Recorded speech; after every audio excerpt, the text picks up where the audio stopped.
Since there was so much interest in my table, I'm going to give you just a little bit more info about it.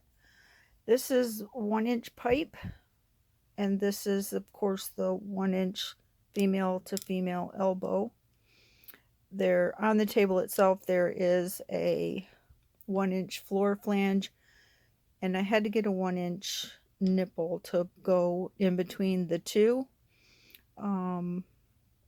because they didn't have the parts. I guess they're doing away with the 1-inch pipe.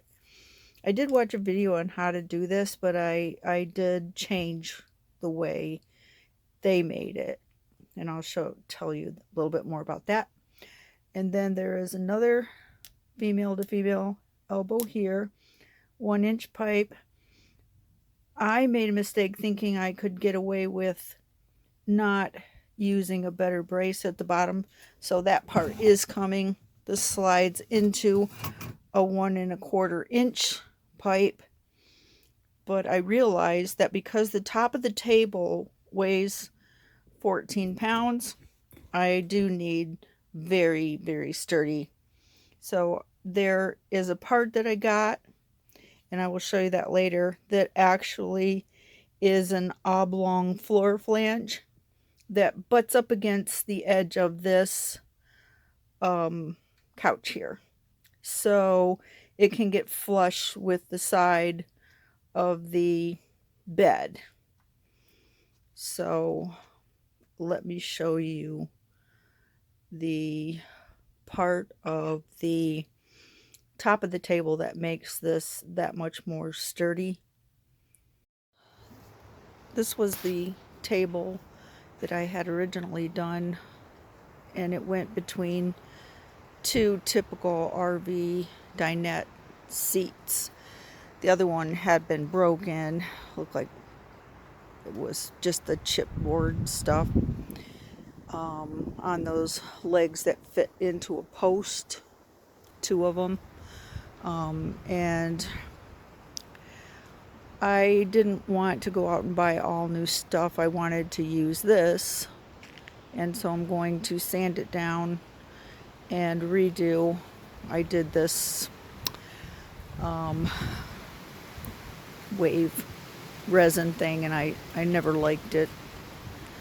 But so I cut it off to the size that I wanted it to be, cut it apart, which actually was a lot easier than I thought it was going to be. And then I've used, and I will tell you that in another video how I did it, but I reused part of the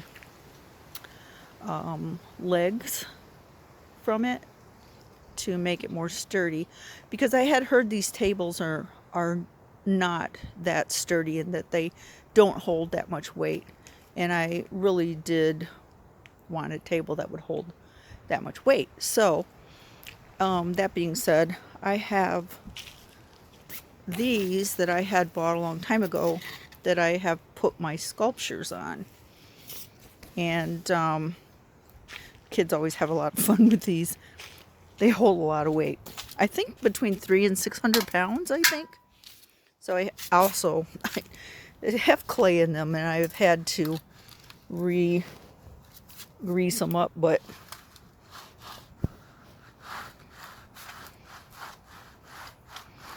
fun toy. But anyway, yeah, they hold a lot of weight, a lot. I think they're for furniture cabinets, so they can spin around and that kind of thing. But so that's one of the things that I used. The way they normally put them together is they put a floor flange on the underside. Like if you're using 1-inch pipe, you would use 1-inch floor flange, of course. And then it's just not that sturdy, you know. So this goes on the mechanism first, and then you flip it around and put it on the underside of the table. And I'll be showing you all that later when I get to the point where, and yes, I've already tested, of course you saw it, but after I get this all, the corners rounded off and sanded and resined, but I'll show you what it looks like. Right now it's not that great looking because it's just a prototype, and I noticed when I took it off again that this one piece from the old RV leg has a crack in it. So luckily I have 3 more. But yeah, these tables are like $300 and $400 if you buy a Lagoon table, and I've used everything over again. And this is the nipple, and the flange is inside here, and they're all screwed down. And then the only thing that really turns is this.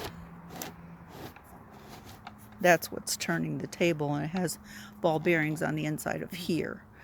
But yeah, I mean, I'm going to, of course, gussy it up a little bit and put the brace back on the other side, but it works very well and it's very sturdy.